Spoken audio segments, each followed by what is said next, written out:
If you create, or worse, deliberately tolerate, as the Speaker, an environment where anomalies are allowed to fester and flourish, where corruption becomes blatant and normalized, then you are not merely complicit. You can be also a mastermind. If you appoint a committee chair who not only overlook the red flags, but also helps facilitate widespread corruption, you are answerable. You cannot invoke command responsibility in other departments, yet isolate yourself from the doings of your own chamber.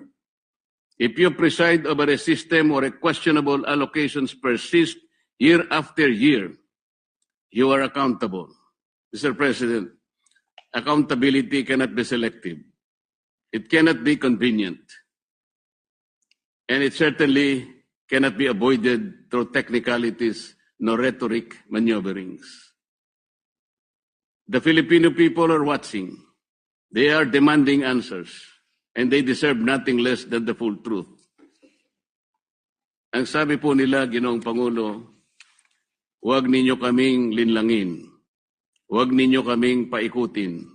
Ang katahimikan at pagbulag-bulagan ay hindi kawalang kaalaman, bagkus ito'y pakikiisa sa katiwalian.